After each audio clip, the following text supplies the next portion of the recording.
এবারের দুর্গা পূজা মানে বৃষ্টি ভেজা প্যান্ডেল আর মায়ের মনোরম দৃশ্য। আমরা হলাম মায়ের বাধ্য ছেলে, তাই এত বৃষ্টির মধ্যেও আমি সৌরভ ও কৌশল দুই বন্ধু। এবারের দুর্গা পূজা মানে বৃষ্টি ভেজা প্যান্ডেল আর মায়ের মনোরম দৃশ্য। আমরা হলাম মায়ের বাধ্য ছেলে, তাই এত বৃষ্টির মধ্যেও আমি সৌরভ ও কৌশল দুই বন্ধু। বেরিয়ে পড়লাম নবমীর রাতে মায়ের দর্শন করতে এবং কিছু আনন্দ উপভোগের জন্য।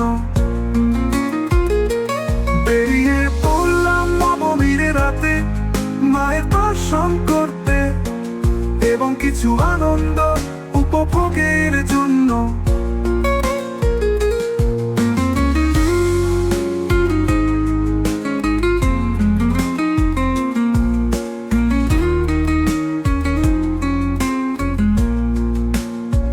নবমীর রাতে শিলচরের বুকে দুই বন্ধু চললাম বৃষ্টিতে ভিজে, কারণ আবার মা আসবে 1 বছর পরে।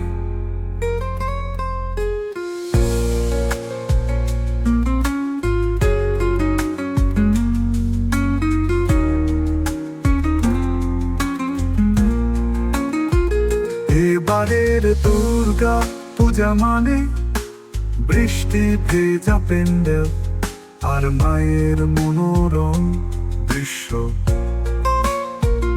আমরা হলাম মায়ের বাধ্য ছেলে, তাই এত বৃষ্টির মধ্যেও আমি সৌরভ ও কৌশল দুই বন্ধু। বেরিয়ে পড়লাম নবমীর রাতে মায়ের দর্শন করতে এবং কিছু আনন্দ উপভোগের জন্য। বেরিয়ে পড়লাম নবমীর রাতে মায়ের দর্শন করতে এবং কিছু আনন্দ উপভোগের জন্য। বেরিয়ে পড়লাম নবমীর রাতে তুই বা তুমি রাতে শিলচরে বুকে দুই বন্ধু চললাম বৃষ্টিতে ভিজে।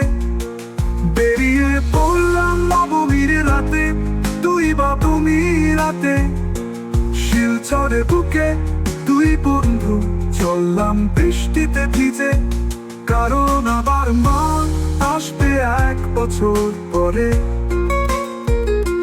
বেরিয়ে পড়লাম নবমীর রাতে মায়ের দর্শন করতে এবং কিছু আনন্দ।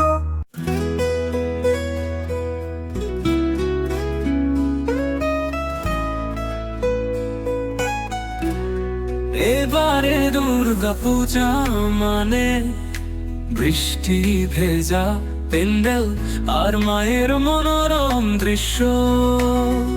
এবারের দুর্গা পূজা মানে বৃষ্টি ভেজা প্যান্ডেল আর মায়ের মনোরম দৃশ্য।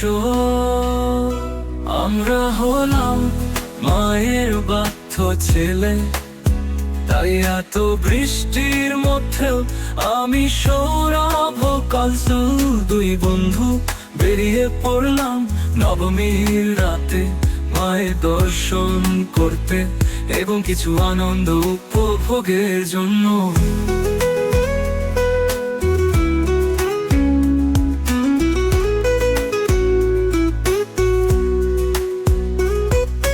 নবমীর রাতে শিলচরের বুকে দুই বন্ধু চললাম বৃষ্টিতে ভিজে, কারণ আবার মা আসবে 1 বছর পরে।